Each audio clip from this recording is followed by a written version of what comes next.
शासकीय शिक्षा व्यवस्था जो है हमेशा से सवालों के घेरे में रही है। चाहे आप शिक्षकों की बात कर लें, चाहे स्कूल के जो भवन हैं उनके विषय में बात कर लें, और जहां मंडला ज़िले की बात हो जाती है तो वहां स्कूल भवन की स्थिति यह हो चुकी है कि लगभग 90% भवन जो हैं वो जर्जर हो चुके हैं। इस वक्त हम मौजूद हैं बिछिया विकासखंड के इमलिया ग्राम पंचायत में, और इमलिया ग्राम पंचायत का ये छिवला टोला का प्राथमिक स्कूल है। इसकी स्थिति आप देख सकते हैं कि ऊपर आपको दिखाई दे रहा होगा कि एक पन्नी जैसी कोई चीज़ दिखाई दे रही है जो इसके ऊपर छत पर डली हुई है, और नीचे से जो बिल्डिंग की स्थिति है वो आपको अलग ही दिखाई देगी। ये देख सकते हैं ये बोर्ड लगा हुआ है, और अभी यहाँ 15 अगस्त 2025 का मनाया गया था, उसकी झंडियाँ भी लगी हुई हैं। ये इस स्कूल की स्थिति देखिए कि अब जब स्कूल की बिल्डिंग ऐसी रहेगी तो यहाँ के जो बच्चे हैं उनका भविष्य क्या रहेगा। अब हम अंदर जाकर के देखते हैं स्कूल की वास्तविक स्थिति क्या है। यहाँ देख सकते हैं आप कि ये छतें जो हैं गिरती हुई नज़र आ रही हैं, झड़ चुकी हैं काफ़ी जगह से।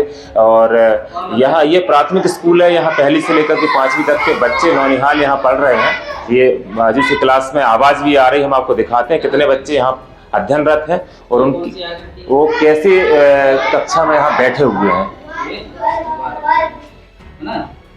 वर्ग से क्या बनता है?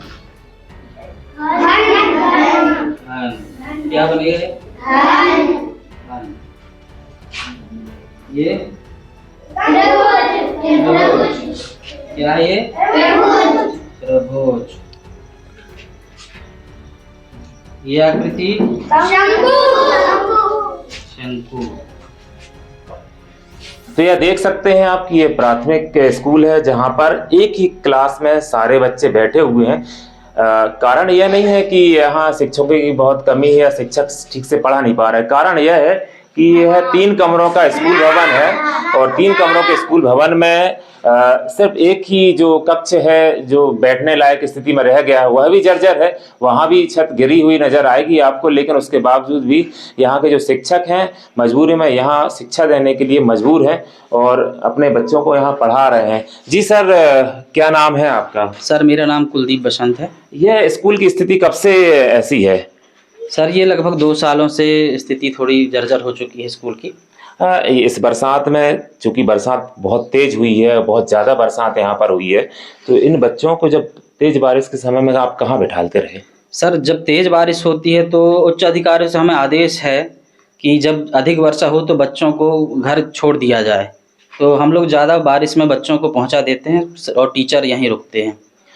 सर छोटे छोटे बच्चे हैं ये, और छत यहाँ जगह जगह गिरती हुई दिखाई दे रही है। अगर मान लीजिए यहाँ छत का कोई बड़ा टुकड़ा या बड़ा हिस्सा गिर जाए तो ये जिम्मेदारी कौन लेगा? सर अब इसकी जिम्मेदारी तो अब उच्च अधिकारियों को तो हम लोगों ने सूचित कर दिया है इस बारे में। अब यहाँ पे ऐसी वैकल्पिक व्यवस्थाएं भी नहीं हैं कि सरकारी बिल्डिंग यदि हो तो उसमें यदि संचालित कर सकें, यदि घर हो किसी के तो उसमें संचालित कर सकें। तो समस्याएं के कारण हमें मजबूरी में यहाँ पे लगाना पड़ रहा है स्कूल अभी तो ये यहाँ के शिक्षक का कहना है, जो खुद की भी जान जोखिम में डाले हुए हैं और बच्चों की भी जान जोखिम में डाले हुए हैं। यहाँ के गांव के लोग, गांव के जनप्रतिनिधि सब इस चीज़ को, वस्तुस्थिति को जान रहे हैं, देख रहे हैं, उसके बावजूद भी कोई कदम उठाने के लिए तैयार नहीं है। एक शिक्षक जो कि कोशिश कर रहा है अपनी तरफ से और प्रशासन को बताने की कोशिश कर रहा है कि यह जो भवन है ये लगभग गिरने की स्थिति में है, कंडम हो चुका है, दूसरा भवन उनको दिया जाए, लेकिन उनकी सुनवाई मंडला जिले में तो कम से कम नहीं हो रही है। अब आप देखिए यहाँ पीछे शौचालय और किचन सेट भी बनाया गया है, उसकी स्थिति आप देख सकते हैं कि वो लगभग समाप्ति की स्थिति में है। ये शौचालय है जो कि विगत मेरे ख्याल से 4-5 वर्ष पहले बनाया गया होगा। उधर आप अंदर की तरफ देख सकते हैं, वो किचन सेट है। क्या आप कल्पना भी कर सकते हैं कि ऐसी जगहों पर भोजन बनाया जा सकता है या बच्चों को भोजन कराया जा सकता है? यह पुराना शौचालय रहा होगा जो कि खराब हो चुका है। उसके बाद दूसरा शौचालय यहाँ बनाया गया है, नल लगे हुए हैं, आप देख सकते हैं। दरवाज़ों की स्थिति तो खैर ऐसी ही होती है शासकीय भवनों में। और पीछे आप देख सकते हैं इस तरफ ऊपर टंकी रखी हुई है, पूरी पाइपलाइन लगी हुई है, नल जल योजना यहाँ पर चालू की गई थी। बताया गया शिक्षक के द्वारा कि कुछ दिनों में यहाँ पानी आया, लेकिन उसके बाद जब इस पूरी पाइपलाइन में करंट आ गया तो उन्होंने मजबूरन बंद कर दिया। और उन्होंने यह भी बताया कि हम इसको इसलिए नहीं सुधरवाते हैं क्योंकि यहाँ पर पूरे गांव में एकमात्र हैंडपंप है जिससे ग्रामीण भी पानी भरते हैं। और अगर मान लीजिए यहाँ पर पाइपलाइन के द्वारा अगर इसको पंप चला दिया जाता है तो यह जो हैंडपंप है यह ग्रामीणों के लिए खराब हो जाता है। इस हैंडपंप का पानी जो है पीने लायक नहीं रह जाता, गंदा पानी इससे निकलने लगता है। इस कारण मजबूरन स्कूल के जो शिक्षक हैं वो इस पंप का उपयोग नहीं कर रहे हैं और बच्चे भी जो है हैंडपंप का पानी पी रहे हैं, जो कि बहुत सुरक्षित पानी नहीं माना जा सकता है।